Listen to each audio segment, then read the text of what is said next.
ఇప్పుడు 3 పార్టీలు కలిసి ఉన్నాయి, ఇంకా ప్రత్యామ్నాయం అనేది లేదు వైసీపీ తప్ప. ఇలాంటి సందర్భంలో డిమాండ్లు కూడా పెరుగుతున్నాయి. అయితే ఈసారి స్థానిక ఎన్నికల సినారియో ఎలా ఉండే అవకాశం ఉంది కూటమికి సంబంధించి? ముందు గతంలో 5 సంవత్సరాలు తెలుగుదేశం ప్రభుత్వం, ఆ తదుపరి వైఎస్ఆర్ ప్రభుత్వం, వైఎస్ఆర్ పార్టీ ప్రభుత్వం, ఇప్పుడు కూటమి ప్రభుత్వం. ఈ 3 ప్రభుత్వాలు మనం ఈ ప్రాంతం రాజధానిగా మారిన తర్వాత, ఇది రాష్ట్రం విడిపోయిన తర్వాత మనం పరిపాలన చూస్తూ ఉన్నాం. తెలుగుదేశం పార్టీకి కూటములుగా ఏర్పడి ఎన్నికలు చేయటం అనేటువంటిది కానీ పరిపాలన చేయటం అనేటువంటిది కొత్త కాదండి. కొత్త కాదు.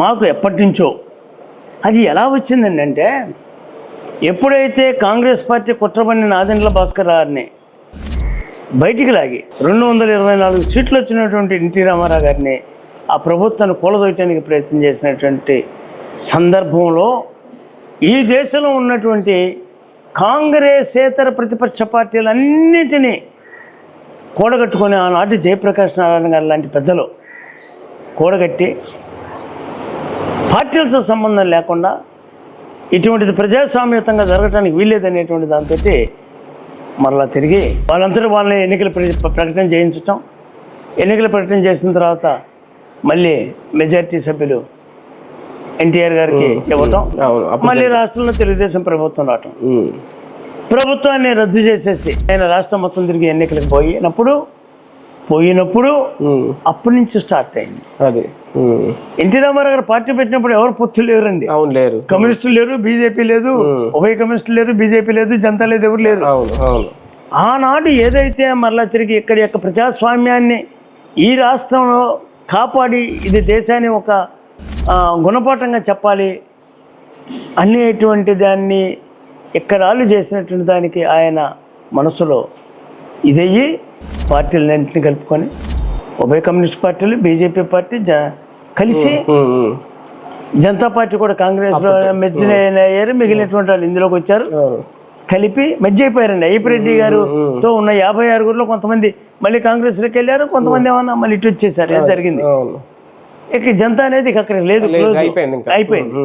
ఈ పార్టీలన్నింటినీ కలుపుకొని మధ్యలో ఉన్నటువంటి 2 సార్లు తెలుగుదేశం ప్రభుత్వం, వైసీపీ ప్రభుత్వం 2 సార్లు తప్ప అన్ని ఎన్నికల్లో ఎవరితో ఒకరితో పొత్తు పెట్టుకొని ఎన్నికల్లోకి వెళ్ళటం అనేటువంటిది, అది పంచాయతీ ఎన్నికల, ఎంపీటీసీయా, జెడ్పీటీసీయా, జిల్లా పరిషత్తుల, మున్సిపల్ కార్పొరేషన్, చివరి ఆఖరికి వచ్చేప్పటికి శాసనసభ, శాసనమండలి సీట్లతో సహా కూడా సర్దుబాటు చేసుకొని ఈ రాష్ట్రంలో ప్రజాస్వామ్యాన్ని కాపాడుకుంటూ వచ్చినటువంటి ప్రభుత్వం తెలుగుదేశం ప్రభుత్వం. అంటే ఈ డిపెండెన్సీ అనేది బలం కోసమా, లేదంటే వీళ్ళ బలం తక్కువ అయ్యా? ఎప్పుడైనా కానివ్వండి, ఎవరు ఏం కోరుకుంటారంటే మనకు సముజ్జి అయినటువంటి వాడిని కోరుకుంటాం.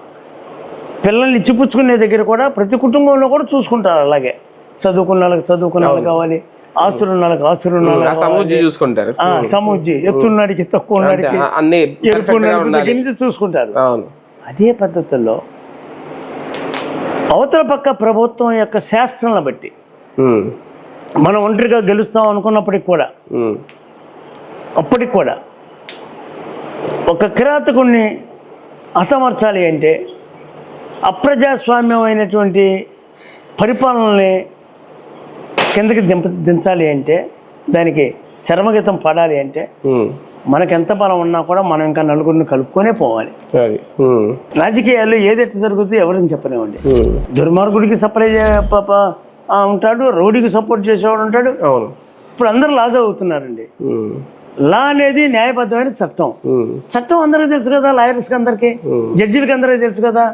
ఎందుకు వాడు అక్కడ హత్య చేశాడు అనేది కళ్ళకు కనపడుతుంటే, నేను హత్య చేశానని చెప్తే విచారణ ఎందుకు?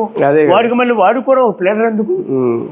వాడు నేను హత్య చేయలేదంటే వాడు ప్రేరణ పెట్టుకుని వాదన చేయొచ్చు.